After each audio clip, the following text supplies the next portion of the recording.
Então, a primeira noção que temos que ter com filhos, com esposa, com liderados, eu preciso abaixar a expectativa e alinhá-la. E aí vai uma conversa franca. O que você espera? O que você quer? E quando a gente vê Jesus conversando com as pessoas, ele nunca fala, ele pergunta, o que você quer que eu faça? O cara é coxo, tá na beira d'água há 38 anos, e Jesus não é bobo, não tá fazendo uma pergunta idiota, ele tá olhando, todo mundo tá vendo aquilo, o que você quer que eu faça? Porque se eu te curar, sua vida vai ter que mudar. Você não vai poder ficar aqui esperando a água mexer, a esmola, esse lugar legal. Outro dia eu estudei sobre esse lugar. Eu não quero que essa culpa venha para mim.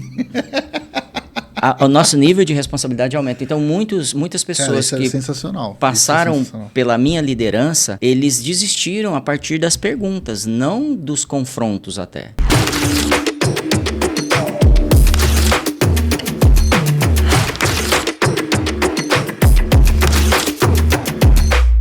Seja bem-vindo a mais um podcast do Eu Odeio Meu Trabalho. Eu tô hoje diferente. Geralmente é um convidado, mas hoje veio 2 convidados e uma relação muito interessante que eu gosto bastante. Mas eu quero, antes de chamá-los para essa conversa, convidar você para se inscrever nesse canal, porque se você tá aqui e não se inscreveu, poxa, o Vitão vai ficar muito triste. Então já curte esse vídeo antes de qualquer coisa, não custa nada. Se inscreva no canal e compartilha com uma pessoa que o conteúdo que a gente vai falar aqui hoje é muito massa. Seja bem-vindo, Marcelo. Como é que você tá? Muito bem. Você? Bem, graças a Deus. E aí, Davi, tudo bem? Tudo bom, e você? Bem, graças a Deus. Cara, vocês, tem uma relação muito bacana, pai e filho, que eu admiro muito quando eu vejo um pai e um filho juntos, ainda mais falando de conteúdos. Eu tenho uma relação, assim, muito, muito boa com meu pai, uma história gigantesca. Então, estou muito feliz de receber vocês aqui. Sejam bem-vindos. Uma honra pra gente estar aqui e juntos, mais ainda. Que legal. Muito obrigado, uma grande oportunidade, a gente agradece por estar aqui juntos. Tamo junto. Então vamos falar hoje de uma coisa que eu falo muito nesse podcast, que são transições. E o Marcelo hoje está passando por uma transição. Além do mercado de trabalho, que hoje você é pastor, vamos colocar, como é que eu poderia dizer? Pastor em tempo integral. Integral, Saiu totalmente do mercado de trabalho e, além disso, está fazendo uma transição da igreja que fundou há 12 anos, Sim. Transicionando para uma nova igreja hoje, uma igreja existente já. Eu quero que você conte um pouquinho dessa transição, essa coisa maluca que está acontecendo na sua vida. Muito bom. Eu entro no mercado de trabalho aos 12 anos de idade, por um desafio financeiro, né? Acho que muita gente passa por isso. E a partir daí eu não parei mais, eu não me lembro de ter tirado férias. Férias de 30 dias eu sei que eu nunca tirei. E eu aprendi há pouco tempo que isso é um dos maiores erros que a gente comete, de não tirar férias. E há 12 anos atrás a gente iniciou um projeto que se tornou uma igreja, direcionado por alguns líderes que a gente tinha na época. E essa igreja fez muito bem pra gente, fez a gente crescer, fez a gente ser esticado. Foi importante para nossa família também, porque você acaba criando, né, o ambiente da igreja em casa. E depois desses 12 anos, a gente se sentiu direcionado a transicionar essa igreja para uma igreja que já existe no Brasil, que é uma igreja bem conhecida, na verdade ela já é mundial, e que tem feito muita diferença nas cidades. Que legal. E como o nosso chamado é realmente fazer diferença, a gente sempre foi igreja para fora, então nós nos sentimos mais munidos, tanto de treinamento, de liderança, capacitação, acessos, recursos. Então a gente tem uma expectativa muito grande a partir dessa transição. Que legal. Eu queria entender como é que essa igreja, fundar essa igreja, como é que foi para você? O porquê fundar uma igreja? Porque assim, você vai abrir uma empresa, Sim. Beleza, dá suas dores de cabeça. Mas, cara, igreja, lidar com pessoas, com entre aspas, trabalho voluntário, dá muito mais. Por que disso? Na verdade, a gente sempre fez parte de igreja. Eu estou na igreja desde os 12 anos de idade também. Há 12 anos atrás, a gente servia em um ministério, e esse ministério tinha uma escola de liderança. Legal. Então, nós viajávamos o Brasil, durante uns 3 anos, eu imagino, a gente viajou o Brasil visitando dezenas de denominações. E aí eu estou falando desde uma igreja extremamente pentecostal até uma igreja da linha tradicional, trazendo ensinos de liderança. E os nossos líderes perceberam que a gente tinha um chamado para igreja local também. Legal. Nós demoramos anos para entender isso, tá? E aí eles nos direcionaram, nos capacitaram e orientaram como abrir uma igreja. Por que nós não fazíamos parte de outra igreja? Eu fui perguntado por muitas pessoas, por que você não pega todo esse conteúdo e leva para outra igreja? Por causa da visão. Entendi. O que eu aprendi muito? Líderes são levantados como visionários, eles carregam essa visão e normalmente a gente quer mudar a visão deles. E o líder, ele precisa ter uma visão, senão ele não vai liderar ninguém, ele vai fazer o que o outro está fazendo, então ele pode servir esse outro líder, né? Então a gente recebeu uma visão, a gente entendeu que nós precisávamos agregar algo à cidade que as outras igrejas não estavam fazendo, e isso não nos fazia melhor e nem pior, porque a gente entende que é complementar, mas existia um papel necessário que nós fizemos de tudo para cumprir. E acho que a gente teve algum resultado. Então, começamos um projeto sem saber tudo sobre ele. Começamos a fundar uma igreja sem saber tudo sobre fundar a igreja. E começamos a liderar sem saber tudo sobre liderança. Isso nos trouxe outra lição, que é o caminhar, se ele é levado a sério, ele também traz capacitação. E nós sempre tivemos fome disso, né, de capacitação, e buscamos, tanto no Brasil quanto fora, líderes que nos capacitassem para essa transição, para essa jornada. Sim.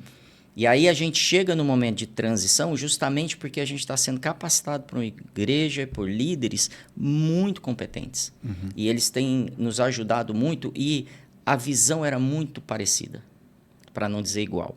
A gente tinha talvez algumas diferenças nos usos e costumes de alguma prática litúrgica, mas, no geral, o objetivo que nós temos, como Igreja Just Church em Ribeirão, é a mesma que a Zion em São Paulo tem. Que legal. Então, no caso, a transição foi meio que uma unificação, juntando forças do que vocês já carregavam, com a visão também que eles tinham, juntou e se tornou hoje uma coisa só. Para falar a verdade, a gente ainda não sabe a palavra exata que devemos usar, porque a gente já usou adoção. Entendi. Faz sentido, faz, mas não exemplifica tudo, não esclarece todo, não mostra tudo que a gente está passando. A gente já falou também em unificação, em aproximação, mas a gente não entende que é isso. Hoje não determinou ainda a relação, como é que tá. Não, mas a gente está se tornando um grupo só, uma família só. Entendi. Isso que tem sido importante. Pô, que legal. Davi, me fala agora, então, a sua visão crescendo num lar, que no caso, já trabalhando com igreja, trabalhando com pessoas, qual que é a tua relação com isso que você viu seu pai construir? Eu acho que isso tudo que eu vi meus pais construir, essa igreja que eu vi nascer desde o começo, ela surgiu de uma forma muito natural na minha vida, porque eu também já cresci desde pequeno dentro de igreja.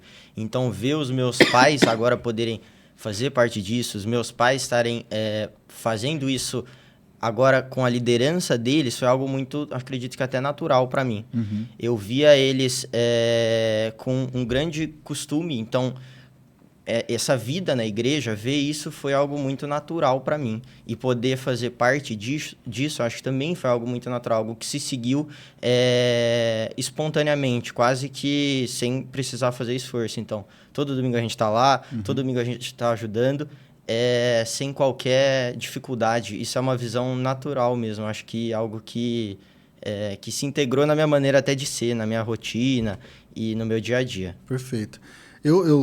Meu pai já foi pastor de uma igreja, cuidamos de uma igreja por um tempo já, e eu queria te perguntar como é que é ser filho do pastor. Acho que você já tem resposta. Eu tenho um pouco, eu tenho uma parte, mas eu queria ouvir de você, Davi, como é que é ser filho do pastor? Olha, tem seus benefícios e... Não sei quais, mas... A gente tenta olhar o lado bom das coisas. E o lado ruim, eu acho que também existe, né? Então, eu acho que existe uma exposição e uma cobrança maior e não sei se desmedida, agora sendo bem sincero, não sei se desmedida ou se de fato deve haver essa cobrança maior e diferenciada para com os filhos dos pastores, né? Mas eu acho que serviu para mim como uma oportunidade de crescimento. Acho que teve momentos em que, sim, eu sofri, tive dificuldades com isso, momentos que isso me Afetou de alguma maneira? Afetou de diversas maneiras, emocionalmente. Acredito que afetou até, talvez, negativamente a minha relação com a igreja. Mas eu vejo isso hoje em dia de uma maneira já diferente. Eu vejo não com essa dificuldade, com essas coisas que atrapalham o meu relacionamento com a igreja, mas como uma porta que eu tenho na igreja, no sentido de saber que a minha família faz parte daquilo, que a minha família ajudou a construir aquilo e de que, de alguma forma, eu também sou parte daquilo, eu também faço parte de tudo isso que foi construído, e que essas dificuldades não são maiores do que isso. Eu acabo tendo mais, eu acho que no final das contas, mais benefício, né? Sim, sim. É difícil, o pessoal olha muito, o pessoal fala muito, mas no final das contas eu acho que tudo isso que vem por trás acaba sendo maior, acaba crescendo em mim, construindo em mim. Desde que você consiga compreender o propósito das coisas, eu acho que as coisas sempre vão ficar mais fáceis. Sim. Porque a cobrança, eu acho que desmedida mesmo, às vezes até por, você precisar seguir os passos do seu pai, por ser como o seu pai, eu acho que Sim. existe muito isso. E eu acho que é muito errado até pelas pessoas pensarem dessa maneira. Mas, aí, diante desse cenário todo, eu fico me perguntando o seguinte, o papel de um líder. Porque, assim, no seu caso, você tem a igreja e você também precisa proteger os seus filhos dessa cobrança. Sim. Que eu acho que é natural da sua parte. Mas como é que você lidar, como um líder, como é que você vê, às vezes, essa cobrança desmedida na sua família ou nos seus filhos? E como é que você equilibra tudo isso também dentro de casa como um pai e também como um pastor? Sim. Eu acho que ela não está relacionada somente ao líder da igreja, essa cobrança, ao filho do líder da igreja, mas ao filho de qualquer líder, em especial aos líderes que tiverem sucesso. Os filhos dos homens e mulheres que têm sucesso, eles vão sofrer um pouco mais. Por quê? Porque a gente tem a tendência de comparar e formatar modelo. Então, se o pai é um atleta, o filho precisa ser um atleta também. E a gente tem o histórico para provar que não é verdade isso. Tá aí o filho do Romário provando que é isso. Eu vi que ele foi contratado com um bom salário. Foi contratado pelo pai por um bom salário. Bom, o mesmo se faz na política, né, em qualquer área, qualquer profissional, e isso é ruim. Quando eu vou contar algo aqui em primeira mão, vou te contar aqui. Maravilha, a gente gosta disso. Com a transição da Just Church, a gente sofreu muito quando a gente começa a abrir mão e a gente percebeu o que a gente estava abrindo mão. Porque a gente estava abrindo mão de uma história muito valiosa, muito mais valiosa do que qualquer patrimônio que a gente tenha construído. A autonomia que tínhamos, a liberdade que tínhamos, a liberdade de sonhar qualquer coisa, porque a gente tomava a decisão final. Isso fazia... Estava sobre os seus domínios. Exatamente. Assim. Então, quando a gente começa a abrir mão disso, a gente percebeu que isso estava acontecendo, a gente sofreu. Então, foram dias, inclusive, de choro. Uau, será que eu estou fazendo certo? E muita oração e busca. E teve um momento, isso aconteceu ontem ou anteontem, foi bem recente, que eu estudando um pouco, eu entendi que a pior herança que eu poderia deixar para os meus filhos é a obrigação de continuar o que eu estava fazendo. Isso poderia ser a maior carga e a maior... peso de frustração. Peso de frustração, mas assim, herança maldita. Que eu poderia deixar para eles. Então, um empresário, um político, um atleta, qualquer pessoa que constrói um legado, um nome... Isso pode ser muito bom para o filho, mas, num geral, quando eu comecei a pensar em todo mundo que conheço, inclusive pessoas distantes, né, referências públicas, eu percebi que esses filhos sofrem. Então, ser filho... A gente perdeu o Abílio Diniz outro dia, né? Sim. Ser filho do Abílio Diniz, o que me levaria a fazer? Talvez ter que administrar as empresas que... E eu tenho na família empresários que o filho... é DJ. E há um confronto, há um conflito. Então, primeiro o filho se formou em... Sabe? Então...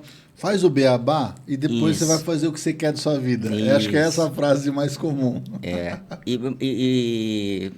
Eu vivi um pouco mais que vocês, e eu vi que todo pai desejava que o filho fosse engenheiro, advogado ou médico. Então, eles só tinham 3 opções. Hoje está mais fácil. Você pode ser youtuber, né? Sim. Entendeu? Inclusive, deixa o seu like aí, hein, cara. É isso aí. E aí, o que eu tenho percebido? Mesmo com a liberdade que a gente tem hoje do digital, que é um universo maravilhoso, a maioria dos pais ainda não entendem isso. E eles estão colocando peso, deixando um legado.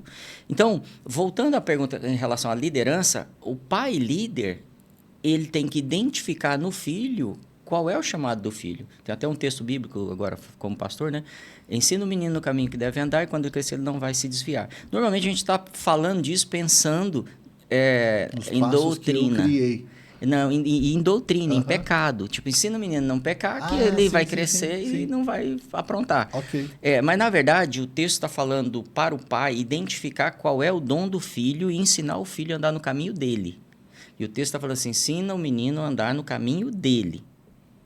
E quando ele crescer, ele não vai se desviar. Não no caminho do pai. O que acontece.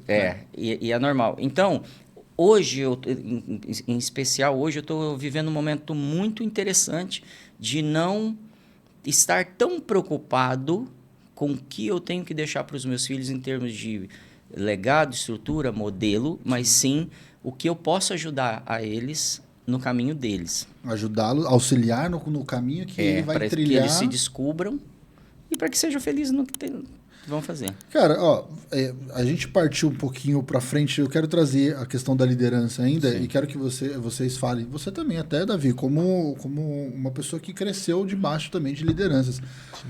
O que define um bom líder? Princípio básico, o que define um bom líder? O bom líder é ter uma visão. Ele precisa ter uma visão, porque senão ele nunca vai ser um bom líder. Essa visão pode não ser dele, pode ser de um líder acima dele. Então, essa visão precisa estar clara e ele precisa ter olhos para a equipe dele de desenvolvimento. Miles Monroe dizia assim, um bom sucesso é formar um sucessor. Legal. Então, se você é um líder, se você é alguém que está à frente de qualquer coisa, o seu sucesso não é quando você morre milionário, mas quando você preparou alguém ou uma forma que isso seja perpetuado. Isso é sucesso. Tá. Porque vão lembrar, vão continuar construindo o que você fez. Então, para mim, a principal característica do líder é identificar em sua equipe suas forças, suas capacidades, suas deficiências, né, áreas que precisam melhorar, e ajudá-los a chegar no seu maior potencial. Mais do que bater meta.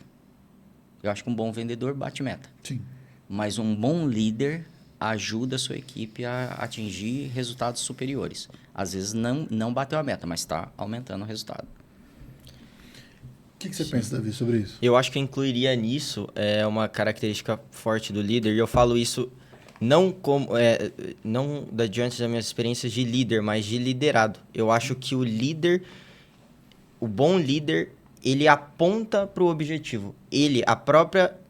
As próprias ações dele, a própria visão dele aponta para onde quer chegar e ele mostra para os liderados isso. Então, não é como uma autoridade ditatorial, digamos assim, que ordena que todos façam, mas ele mostra onde eles podem chegar e inspira e ajuda. Ele coordena as forças do grupo para chegar nesse estado superior, nesse objetivo em que o grupo pode chegar, em que cada um individualmente pode chegar. Eu acho que é isso. Perfeito. Porque o liderado também ele tem que estar sendo inspirado e também tem que ter essa força motivadora dentro dele. Aí é o líder que vai agregar isso nele. Como igreja, pensando no cenário de igreja, e você usou uma palavra que eu quero trazer para a conversa aqui, que é esse lado ditatorial. E a gente conversou no nosso último café sobre liderança e chefe. E eu achei muito legal a sua visão, e eu acho que vai englobar um pouco dessa resposta. Mas você acha que as igrejas elas criaram líderes ditatoriais sobre a vida das pessoas? Ou as pessoas se colocam debaixo disso por uma falta de instrução? Porque assim, a gente vê um cenário onde tem um grandão dando instruções e reunindo multidões e falando que as pessoas têm que comprar, falando que as pessoas têm que fazer, deixar o seu carro ali e tudo mais. como é que você vê esse líder que faz com que as pessoas tomem esse tipo de atitude? E eu queria que você explicasse um pouquinho dessa questão do líder-chefe e do líder que tem que ser líder mesmo. Tá, vamos... Eu não sei nem se englobam essas duas vamos coisas, mas... pensar aqui como é que... Mas é porque, assim, eu vejo muitos líderes, cara, se perdendo, né, tipo assim, podem começar de uma forma genuína, até porque a igreja, começaram pequenos, mas tomou uma proporção que, tipo, você fala, meu, não tá fora de mão esse negócio? Eu acho que a gente está vivendo um momento que nós esvaziamos vários significados de palavras importantes. Legal. Então, por isso que estão se construindo tantas narrativas e tanta coisa confusa, até mudando os pronomes, e a gente tem tanta coisa que vai ficando difícil de se comunicar. E a partir do momento que nós não temos uma boa comunicação, a gente não vai ter bons resultados. A gente sabe que isso é o cerne, né? O condutor de um desejo e de uma ação. Perfeito. Então, quando a gente fala de líder, se eu resumisse essa palavra, é a pessoa de influência. Então, o líder não necessariamente ele está acima de alguém. Tá. Você deve ter conhecido vários líderes que não tinham uma posição de autonomia, de decisão e que influenciava o grupo. Sim. Às vezes é o cara mais simpático, às vezes é o cara mais inteligente, às vezes é o cara mais descolado, às vezes é o cara mais articulado. Sim. Ele tem alguma característica que ele vai conduzir o grupo. Inclusive, a pessoa mais low profile, às vezes ele conduz no momento de dificuldade. Todo mundo está precisando de segurança e se aproxima daquele elemento mais quieto do grupo. Né?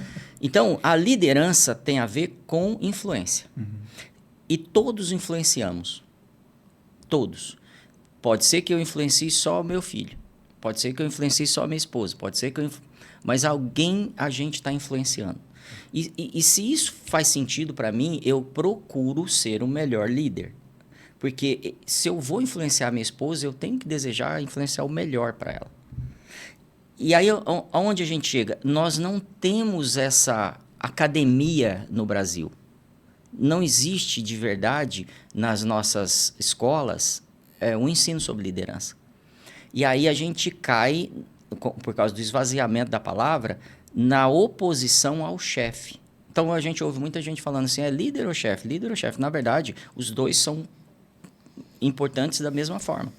Porque o chefe ele vai garantir que as tarefas sejam executadas. E muitas vezes você não vai falar para o seu soldado, será que você poderia fazer o favor de abaixar que está vindo uma bala ali? Você não vai falar isso. Você está na guerra, você precisa... Abaixa. Ele tem que abaixar porque ele confia em você, porque ele sabe que você está ali para trazer proteção ou trazer produção. Seja o que for. Então, eu preciso entender que eu preciso de chefes, às vezes, não só de líder. Eu tive uma experiência essa semana, dentro desse novo grupo que está com a gente, algumas pessoas estão sendo treinadas e uma delas não acompanhou o ritmo. Então, saiu, não cumpriu os processos que tinham. E quando o grupo que está liderando viu isso, falou assim, você não pode prosseguir no treinamento, no meio do treinamento. E é algo incomum, principalmente dentro da igreja. Meu Deus! E aí eu tomei a frente de tudo e falei, deixa eu esclarecer algo. Eu sou o responsável porque fui eu que gerei essa cultura, que se chegar atrasado um pouquinho, tudo bem. Entendi. Se precisar buscar seu filho, tudo bem. Agora a gente está apresentando uma nova cultura para que nós tenhamos outro resultado dessas pessoas para elas mesmas. Perfeito. E aí eu chamei essa pessoa que está envolvida e falei, quero te pedir perdão porque eu deveria ter te cobrado mais. Porque você deveria entrar nesse estágio que vai exigir mais de você, mais preparado. Então, se prepara, porque você vai ter outra chance e eu quero te ajudar. Uhum. Então, eu, como líder, era responsável por isso também. Não é só a pessoa. Então, quando o Davi traz, assim, o líder, o chefe, essa hora é o chefe, ele é responsável pelo avanço das pessoas também. A partir do momento que ele tem KPIs, que ele checa a cada estágio da pessoa. Então, o chefe é extremamente importante na nossa vida. E a gente rejeita isso muito, não é na igreja, é na nossa educação em casa. Por isso que na adolescência a gente tem tanto problema com os nossos pais. Por quê? A gente quer um pouco mais de liberdade, a gente quer um pouco mais de espaço e fazer menos e ganhar mais. Isso é cultural. Sim. Então, a maioria dos rompimentos familiares acontece ali nesse momento. que precisa arrumar seu quarto, precisa fazer isso. Teve mais um caso rápido que eu queria contar. Essa semana, 2 semanas atrás, eu e a minha esposa conversávamos assim, o que nós podemos tirar dos nossos filhos para poder fazer eles se desenvolverem agora? Não é dar. O que nós podemos tirar de recurso, de zona de conforto? É uma conversa ruim. É uma conversa muito delicada. O Davi nem está sabendo disso. Eu tô sabendo agora. Toma de presente para você num podcast. Essa é uma conversa delicada, mas que é de extrema importância. Sim. De coisas também, não só que você agrega, mas coisas que você precisa tirar. Sim, aí eu queria então emendar. Existe uma figura que ela tem sido também derretida na sociedade, que é a figura do pai. E a figura do pai não é a figura da mãe. Então a gente criou um homem mais delicado, mais sensível, e diz para ele que ele tem um limite de correção. E a gente está pagando um preço por isso. Nas 2 últimas gerações aí, foi isso que aconteceu. E a gente precisa do posicionamento desse homem, porque isso traz segurança, sensação de segurança para a esposa, isso traz direção para os filhos. E quando a gente chega na igreja, que é a sua pergunta, isso chegou no líder, no pastor. O pastor virou quase uma madre na maioria das igrejas. Então tem uma coisa de uma garantia da liturgia, porque senão eu perco tudo o resto, porque a autoridade que eu tinha sobre o rebanho, eu não tenho mais. E eu não estou falando autoritarismo. Sim. Estou falando a autoridade mesmo, para que eles confiem em mim, para saber que eu orei a noite inteira para tomar essa decisão. Então, a autoridade do líder eclesiástico, ela precisa ser retomada. Mas eu acho que eles precisam se preparar mais também, como eu. Eu acho que nós, líderes religiosos, precisamos entender mais sobre gente, entender mais sobre liderança, entender sobre mais sobre mercado, entender sobre IA. E a igreja, não agora, ela faz tempo, ela se distanciou do mundo, do que está acontecendo. Porque a gente precisava se esconder. Misturei os assuntos, né? Não misturou não, mas você acha que ela se distanciou do mundo? Eu acho que ela se distanciou do mundo. A igreja, como fundação, como instituição, se isolou do mundo pelo menos um século. Talvez um pouco mais. Tá. Se distanciou, ela se fechou e o mundo começou a abrir universidades, porque ela começou abrindo, né? Foram as igrejas que começaram a abrir. Aí, então, ela foi abrindo mão das universidades, ela foi abrindo mão da arte, ela foi abrindo mão do governo, ela foi abrindo de tudo que ela podia influenciar, volta à questão da liderança, e entregou para outras filosofias. Então, fazendo isso também acabou se perdendo, né? Acabou entrando em assuntos e acho que de uma maneira, assim, hoje, que a gente vê o reflexo meio deturpada, que a gente vê hoje pessoas influentes que são de igrejas na política, mas que você às vezes fala assim, nossa, irmão, melhor ter ficado quieto, hein? É verdade. Melhor... Então, acho que também acabou se perdendo nessa parte. Mas você levantou um ponto também de gerações aí agora, e eu quero jogar essa bomba pro Davi. Cara, como é que você... Bom, teu pai cresceu na igreja num período diferente do teu. Como é que você vê a relação igreja e mundo? Como é que você vê essa conversa, essa vivência, você estando na igreja, você estando no mundo, no caso com as pessoas, vivendo das suas maneiras. Como é que você vê a questão dos valores? Certo. Tanto da sua geração, no caso, da sua geração, entre igreja e mundo. Então, eu tenho uma visão um pouco parecida com o meu pai em questão da igreja. Eu sinto que houve essa separação da igreja querer se retirar do mundo, digamos assim, querer viver o próprio mundinho delas, não tá mais conectada, mais misturada com a sociedade.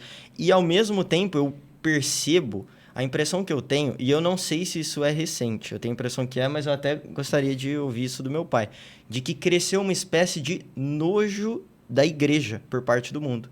Então, as pessoas, da mesma maneira que a igreja quis se separar, se dizendo...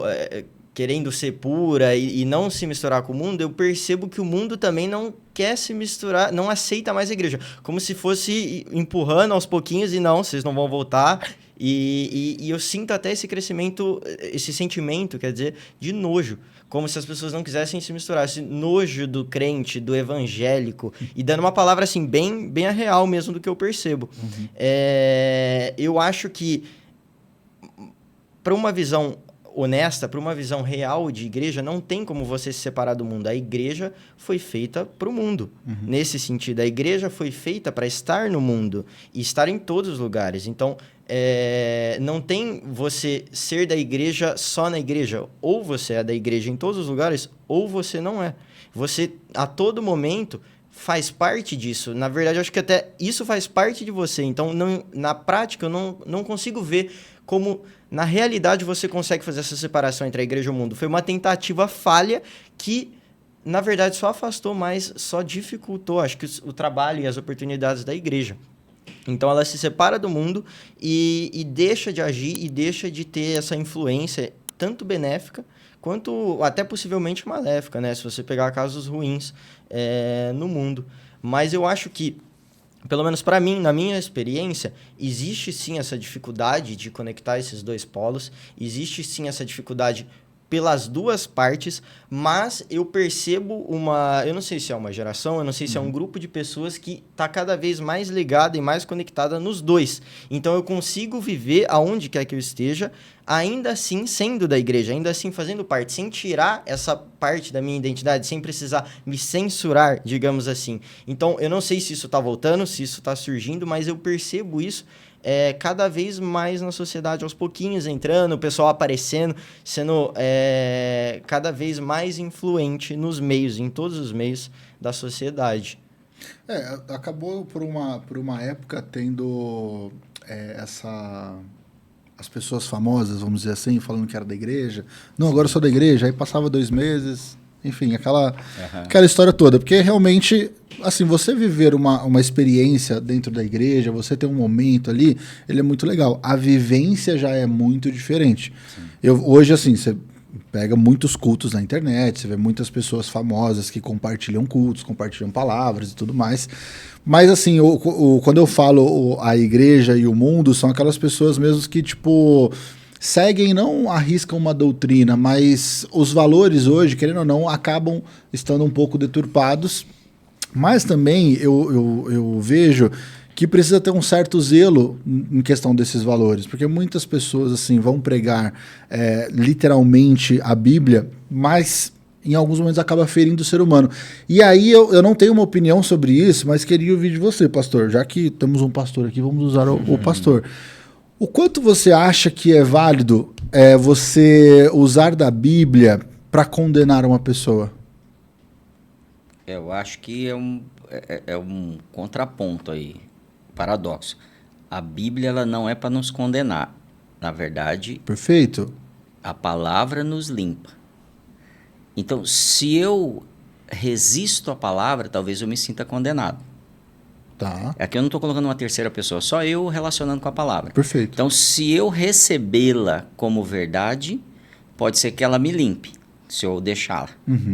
Se ela está me confrontando, pode ser que eu entenda isso como uma condenação, já me condenando.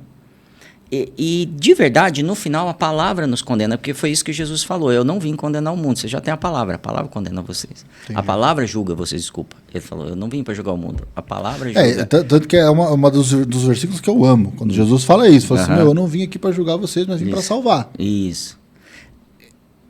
Mas ele deixa a palavra para nós resolvermos isso. Então, o que a gente tem diante da gente?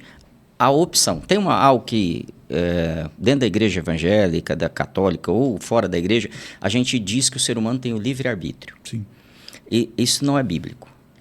Então, vamos começar um problema aí. Na verdade, a gente pode usar essa expressão arbítrio, mas não livre-arbítrio. Arbítrio é a minha liberdade de escolha debaixo de influência. Tá. Eu só tenho 2 opções. Ou eu sirvo a mim, ou eu sirvo a Deus. Eu não tenho uma terceira opção. Quando as pessoas pensam que eu estou servindo o diabo, na verdade, eu estou servindo a mim porque o interesse é meu. Sim. Então, ou eu tenho Jesus como meu Senhor, ou eu tenho outro Senhor. Pode ser eu, pode ser Mamão, pode ser o diabo. Vários outros. É isso. Mas, na verdade, no final, eu faço isso por interesse. Tá. E quando eu sirvo a Deus, já não é interesse, porque eu perco a vida. Eu morro. Então, eu não posso ter interesse em morrer. O interesse já não é meu.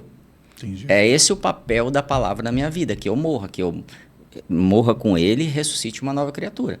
Então, nesse cenário, eu tenho só arbítrio, direito de escolha debaixo de influência. Eu só tenho duas opções. Livre-arbítrio é se eu pudesse criar uma outra opção. Agora eu não quero nenhum dos dois, vou criar um terceiro modelo aqui, um quarto mundo. Não vou para o céu nem para o inferno, vou para um lugar que eu escolhi. Então, a gente não tendo o livre-arbítrio, eu só tenho duas opções. E a Bíblia e Jesus, eles vêm para me ajudar nesse caminho. E lá na igreja a gente diz assim, para você fazer parte disso, você vai viver duas coisas, confronto e conforto. Então, toda vez que um pastor, e para mim quem prega não é o pastor, é o pregador, o pastor faz outra coisa. Então, quando o pregador está pregando, aquela palavra vai gerar conforto, porque ele está vendo uma alternativa de esperança, mas vai gerar conflito, confronto. Tá. A gente compara isso como duas margens de um rio. Então, pensa um rio com duas margens. Se você tirar uma das margens, se você tirar o confronto, o que acontece com esse rio? Ele vai perder velocidade, vai se espalhar e daqui a pouco você não tem mais rio. Se você tem só confronto, mas não tem conforto, vai acontecer a mesma coisa. Então, tem igrejas que são libertinas e tem igrejas que são julgadoras, como o termo que você trouxe. Então, o que eu estou trazendo aqui?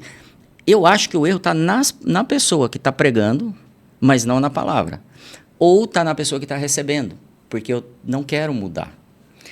É igual quando a gente estava falando da igreja e do mundo. A igreja, a gente normalmente quer separar o sagrado do profano. A gente não tem isso. Jesus não fazia essa separação. Então, ele entrava em qualquer lugar sem mudar. E a presença dele julgava as pessoas. E a gente gosta de dizer que ele era rigoroso com os religiosos e não com as pessoas pecadoras. O que não é verdade. Esse é o Jesus fofinho que a gente criou. Na verdade, quando as pessoas começam a amá-lo, ele fala assim, vocês só estão aqui para comer o pão que eu multipliquei. Vocês não estão aqui por mim. Então faz o seguinte, vão embora. Esse Jesus não é fofinho. Sim. Então, essa figura do The Chosen, que é lindo, é legal, sugiro que assistam, mas Jesus não é exatamente assim. Ele nos confronta. Então, Nicodemos está na frente de Jesus, ele tem que tomar uma decisão. E Jesus é gentil, mas objetivo. Você vai ter que tomar uma decisão, Nicodemos. Uma coisa que você falou interessante aí é realmente o ser humano. Aí é um pontinho que Sim. é difícil de a gente decifrar se ele está fazendo aquilo nas boas intenções ou nas más Sim. intenções. E o ser humano que acaba prejudicando muito isso. E, cara, escolher lidar com pessoas, seja no ambiente de trabalho, como um líder, no caso, seja na igreja, eu acho que é um desafio assim gigantesco. Me dá uma dica aí, vocês dois podem vir agora para a conversa, me dá uma dica de como lidar com pessoas, já que vocês estão à frente disso há muito tempo, que acho que lidar com pessoas, essa dica vai ajudar tanto para quem trabalha com pessoas ou para quem vive em igreja, enfim, em sociedade. Só para quem vive num iglu, né? O que eu mais aprendi nos últimos 10 anos é baixar as expectativas. Eu abaixei significativamente o que eu espero das pessoas. Primeiro, eu entendi que as pessoas vivem de estações. Então, tem momento que a pessoa realmente avança, que ela se entrega, que ela está disposta. E tem estação que ele não está bem, que ele não está interessado, que ele está enganado, que ele parou no tempo. E daqui a pouco ele vai despertar, cara, perdi 1 ano da minha vida, preciso me mexer. Então, a primeira noção que temos que ter com filhos, com esposa, com liderados, eu preciso abaixar a expectativa e alinhá-la. E aí vai uma conversa franca. O que você espera? O que você quer? E quando a gente vê Jesus conversando com as pessoas, ele nunca fala, ele pergunta, o que você quer que eu faça? O cara é coxo, está na beira d'água há 38 anos, e Jesus não é bobo. não está fazendo uma pergunta idiota. Ele está olhando, todo mundo está vendo aquilo. O que você quer que eu faça? Porque se eu te curar, sua vida vai ter que mudar. Você não vai poder ficar aqui esperando a água mexer, a esmola, esse lugar legal. Outro dia eu estudei sobre esse lugar. Eu não quero que essa culpa venha para mim. O nosso nível de responsabilidade aumenta. Então, muitas pessoas que passaram pela minha liderança, eles desistiram a partir das perguntas, não dos confrontos até. O confronto vem depois, precisamos ajustar isso, precisamos melhorar aquilo. Mas você quer mesmo? Então, parece que amanhã às 5 da manhã a gente vai conversar. Porque se a pessoa quiser, ela vem. Se aquilo tem valor para ela vai. A gente faz qualquer coisa pelo que tem valor para a gente. Sim. Então, aparece amanhã. Discipulado, por exemplo, a gente crê que é necessário escola, é necessário abrir a Bíblia, ensinar, é necessário ter aula. Mas o maior discipulado vem comigo. Eu estou indo para São Paulo, mas eu tinha um compromisso. Abre mão do seu compromisso. Perde dinheiro para poder ser discipulado. Perde noite de sono para poder ser discipulado. Eu estou indo fazer uma visita. Estou indo ensinar alguém a fazer algo. Vamos aproveitar esse tempo. Desde que você tomou a decisão, você tem que estar disposto a fazer isso. Então, são etapas que a gente vai construindo no dia a dia com as pessoas. E aí, em algum momento, ela fala, eu entendi que não é bem isso. Ou então ela fala, cara, cada dia eu tenho me sentido melhor. Isso faz sentido. Eu quero continuar. Que oportunidade mais que eu tenho? Então a gente tem... Isso quem vai medindo, no caso, o liderado que também vê... decide. Sim. Então, no caminho que Jesus caminhou com os seus discípulos, ele falava assim, me siga. E quando vieram os 70, ele falou, vocês não estão aqui por isso.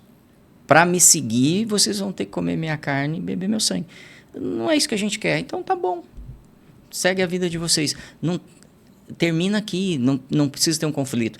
Muito do que acontece na igreja que a gente sabe que gera problema relacional vem da coisa, você precisa fazer o que eu estou te falando. Não, você quer fazer? Eu acho que essa é a melhor abordagem. Sensacional. Cara, gostei muito. Davi, agora para superar isso, você mandou o livro primeiro. Para superar isso, irmão... Não, eu acho que eu acredito nisso também. Eu acho que, voltando a isso, o líder, nesse sentido, ele vai ter esse papel de perceber a singularidade de cada um e de unir esses recursos, né? Vamos pensar até na forma de recursos, essas habilidades, e apontar para o objetivo a qual eles querem chegar. Eu acho que, se não tiver isso, o líder acaba não servindo nem como... Não vai levar de nada a lugar algum, sabe? É um pastor que não guia as ovelhas estão perdidas, não importa se elas estão dentro ou fora da cerca, entendeu? Então, acho que, primeiramente, ele reestabelece essa figura da hierarquia, da autoridade. Então, tem que haver essa figura da autoridade, tem que haver essa figura da hierarquia e tem que haver essa figura da liberdade, da responsabilidade de cada um. Ninguém é obrigado, no final das contas, a fazer isso, mas se você assume isso, se você assume essa decisão, não é só uma decisão para aquele momento, é uma missão. Eu acho que é algo além disso. É ver a jornada toda que está inclusa numa pequena decisão, num aceite, enfim, de uma reunião, do que for. E ver até onde você vai chegar com isso, até onde você pode chegar. Perfeito. Você falou para mim que todo mundo influencia, e isso é uma das características, se você fosse resumir a questão da liderança. Mas todo mundo pode se tornar um líder mesmo? Todo mundo pode. Liderança é uma capacitação, não é um dom. Não, muito bom. Muito bom. Porque... E aí eu não vou fazer merchan aqui, mas eu posso te falar de um curso, posso falar de treinamento. Pode, por favor, fazer posso falar de muita coisa. À vontade. Não, você pode ficar tranquilo. Os melhores líderes mesmo, eles foram treinados, foram capacitados à liderança. Por quê? Por exemplo, adotar um raciocínio de usar perguntas mais do que respostas. Porque a pergunta vai te fazer com que a decisão seja do liderado, não do líder. Então, isso é uma técnica. Isso se aprende. Cara, eu acho isso incrível. Porque, tipo, olha só que maluco. As pessoas acharam a vida inteira que quem tivesse as melhores respostas iriam mais longe. Mas é, na verdade, quem tem as melhores perguntas. Jesus operou assim. A gente tem uma prática na nossa igreja que é: você quer vir para a nossa igreja? Cara? Eu preciso mandar uma carta de referência. Tal. Não, você precisa ir orar, ir para a Bíblia e ter uma palavra de Deus para você estar aqui. Caramba. Porque daqui a um ano, não fui eu que te convenci a estar aqui. Não foi um púlpito bonito, não foi um evento de fim de semana, mas você decidiu, você e Deus. Então, qualquer coisa, porque nós vamos ter problemas aqui. Quando a gente estiver passando por esse problema, você vai olhar para o que Deus te falou e você vai estar firmado numa palavra. Então, é você e Deus. Isso a gente vê Jesus fazendo. Faz sentido para você estar aqui ainda? Faz sentido você me seguir? Você me ama? As perguntas, quando eu lia assim, antigamente a Bíblia, 12, 13 anos de idade, as perguntas me incomodavam. Você fala assim, como assim? Mas não tá vendo. Mas realmente você transferir a responsabilidade para aquela pessoa, no caso, que quer ser ajudada. Isso eu tenho certeza que vocês dois já passaram, de querer mais por alguém. Sim. De querer ajudar mais do que a pessoa gostaria de ser ajudada. Saber que ela ajudada. poderia também. Exatamente. E isso é uma frustração. Nossa, eu lembro que, cara, quando eu tinha igreja com os meus pais, eu queria muita coisa para eles, pelo meu pai. Eu queria, no sentido de, tipo assim, poxa, vamos melhorar isso, ou vamos fazer aquilo. Mas era aquele querer muito mais e às vezes não era uma coisa também estrategicamente boa, mas aquela sensação de querer muito e falar assim, mas a expectativa... Sim. Vivia frustrado. Nossa, mas com 16, 17, até os 24 eu vivi frustrado. Até quando uma das coisas que você falou de baixar a expectativa e de fazer perguntas, nossa, assim, e isso foi intuitivo, claro que não as perguntas, mas de baixar a expectativa, de ouvir muitas pessoas, mas de um tempo para cá eu tenho ouvido muito isso, de você fazer as perguntas certas para que você, ou isente a sua responsabilidade no sentido da pessoa, claro que a sua responsabilidade consigo é sua, mas no sentido das pessoas. Cara, isso é muito transformador. Muito transformador. Nossa. Bom, para um bom liderado, uma pessoa que ela não está numa posição de referência, mas para um bom liderado, além disso que você falou aí de estar disposto, que eu acho que é um princípio básico, qual dica seria uma boa dica para um liderado hoje? Para me tornar um liderado? Para você se tornar um liderado assim, que prestativo, para você ser um bom líder. É claro que... A minha sugestão é primeiro escolher um bom líder. E ele tem que ser presencial ou não? Pode ser uma pessoa de distância? Depende do que você está buscando, inclusive a profundidade que você quer. Eu acho que é necessário em algum momento eu encostar em alguém que seja realmente uma referência, um mentor, um pai espiritual, um professor. Porque eu preciso aprender coisas que não estão na literatura e não serão escritas, que vão me vão trazer um arcabouço para tomadas de decisões de algo que nem esse líder nem eu passamos ainda, mas com as informações organizadas eu posso tomar a decisão certa. É como o processo criativo. Então você pega um monte de coisa que você viu na vida e de repente você teve, uau, a ideia é incrível. Não, estava tudo ali, só reorganizou. Exato. E para ser um bom liderado, eu preciso ter um líder que já tenha tido uma jornada. Porque hoje a gente está trocando o líder por guru. Então tem uns gurus que estão muito fortes mesmo, eles vendem, para mim são excelentes em venda, mas eles trazem de verdade pouca transformação. Sim. Por quê? Eles trazem motivação. Motivação é uma palavra? Eles trazem euforia. Pode ser. Euforia, porque é aquela coisa de, vai, você consegue. Isso. E um amigo meu me falou uma coisa muito interessante, desculpa cortar o raciocínio, ele falou assim, cara, você não muda no evento de 3 dias, você não para de bater na tua mulher se você baixa a tua mulher em casa. Você não muda o teu caráter. Então, tipo assim, são coisas enraizadas que as pessoas acham que num curso de 3 dias esses caras vão mudar. E não é só isso. Não é assim que funciona. Porque tem a maioria das minhas características nem eu conheço ainda. Então, eu preciso desse processo junto com um líder que está disposto a me ajudar para que ele me confronte, para que me dê conforto também e para que eu entenda muitas vezes daqui a alguns anos o que ele está falando. Então eu tenho histórias claras na minha vida que eu só entendi o que eu fui ensinado 10 anos depois. Eu tive bons líderes, bons mentores, muito bons. E muito do que eles falaram, eu precisava ter um processo de vivência, uma experiência para saber do que ele está falando. E você você tem filho? Não. Então, quando você tiver filho, você vai falar para o seu filho, faz assim, ele... Porque ele não passou por ali. Sim. Então, um líder numa empresa, e aí eu estou falando de cargo mesmo, ele está num cargo superior, o papel dele é identificar situações e trazer o máximo de clareza dentro da capacidade da pessoa para entender o que ele está falando. E pode ser um processo de uma negociação. Então, cara, se você chegar desse jeito, o cliente não vai te receber. Coisas do dia a dia. Então, se você pegar um garoto hoje e falar, vai lá fazer a venda, ele vai fazer de um jeito. Daqui 10 anos ele vai fazer outro jeito. Então, é muito importante para o liderado escolher bons líderes. E tem poucos. A gente tem pouca gente disponível. Com essa vivência realmente que traz essa bagagem, realmente... Eu tive a oportunidade de, quando me levaram para a igreja, me convidaram para ir à igreja, o meu líder na época é um cara que tinha muita vivência e, ele, querendo ou não, abraçou 2 crianças, que eu tinha 12 anos na época, meu irmão tinha 13 anos, e ele abraçou nós 2 por conta de crises em casa e, levou a gente para a igreja e a gente andava com ele praticamente todos os dias ali. Hoje, eu vejo o quão privilegiado eu fui por ter essa vivência com essa pessoa, porque realmente as experiências, as coisas que aconteciam ali nos ajudou bastante. Sim. Deixa eu só completar um ponto. Claro. Depois de ter escolhido esse líder, esse mentor, essa referência na sua vida, honre-a. Essa é uma dificuldade que nós temos em honrar. E a Bíblia, quando diz assim, honra pai e mãe, isso ele não está falando assim, sofra, deite coitado, aceita tudo o que está acontecendo. Não. Honrar me dá a capacidade de observar e aprender e ter mais longevidade. Porque eu aprendo até com os erros quando eu honro.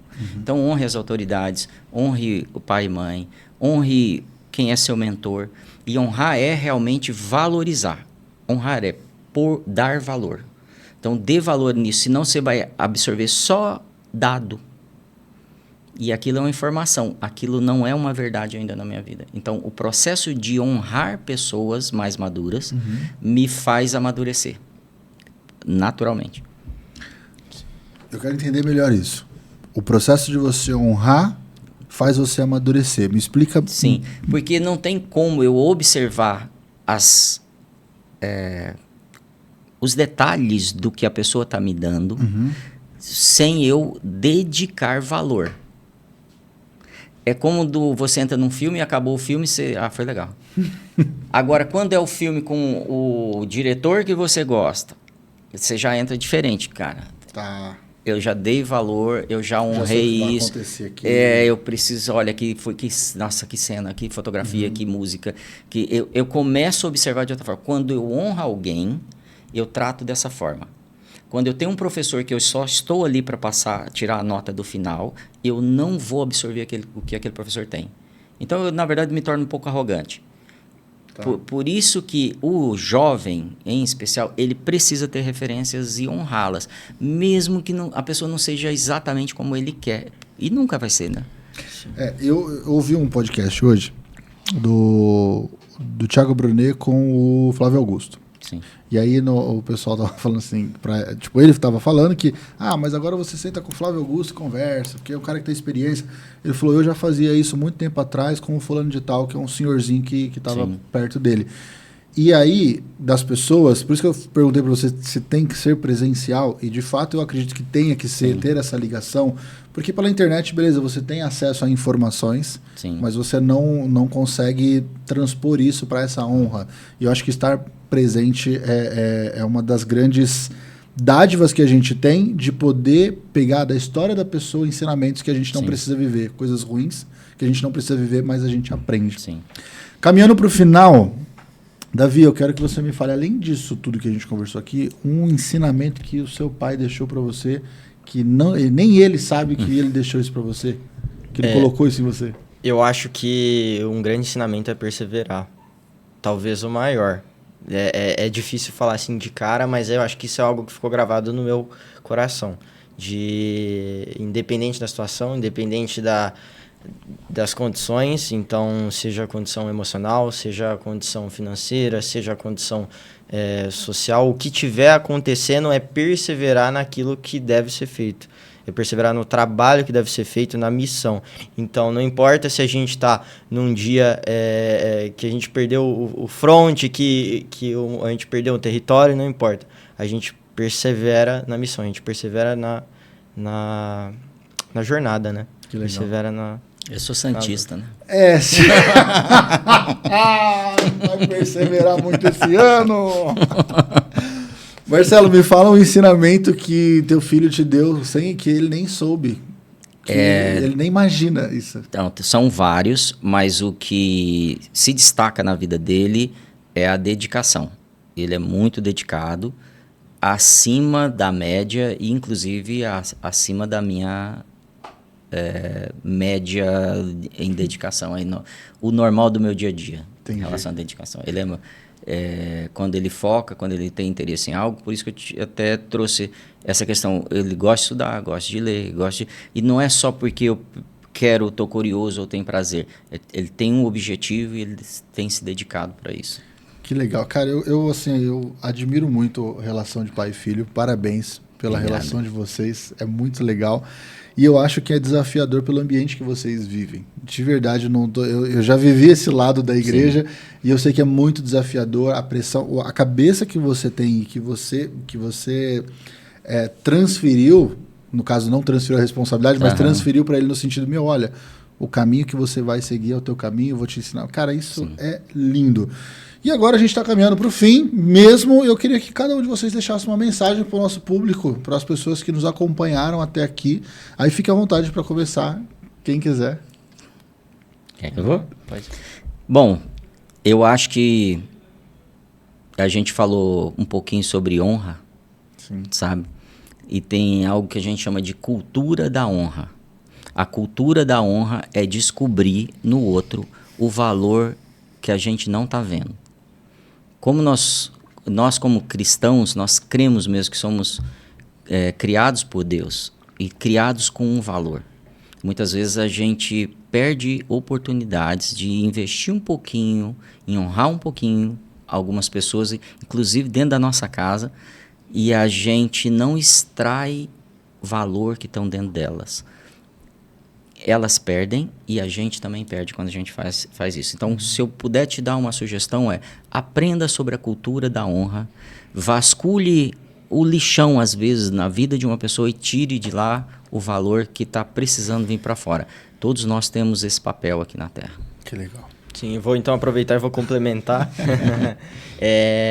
Eu acho que a gente tem que buscar honrar, tem que buscar, mesmo quando a gente não vê nada aparente de honra, eu acho que a gente tem que honrar em primeiro lugar a dignidade que Deus deu àquela pessoa, a dignidade como pessoa que ela tem, dada diretamente por Deus. Então acho que talvez comece daí a honra, é a partir disso, é porque Deus a honrou com a dignidade que ela tem, que eu vou honrar ela a partir disso. Seja alguém do mais alto escalão ou alguém que está à margem da sociedade, não importa, eu acho que a honra tem que começar daí. Toma! 2 pauladas pra você, pra gente finalizar esse podcast. Por favor, eu nem sei se eu posso usar isso, mas honra o Vitão aí.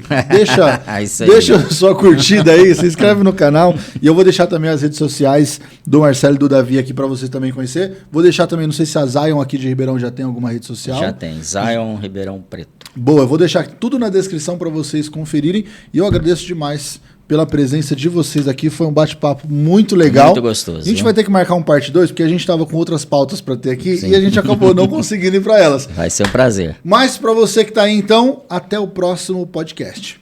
Beijo!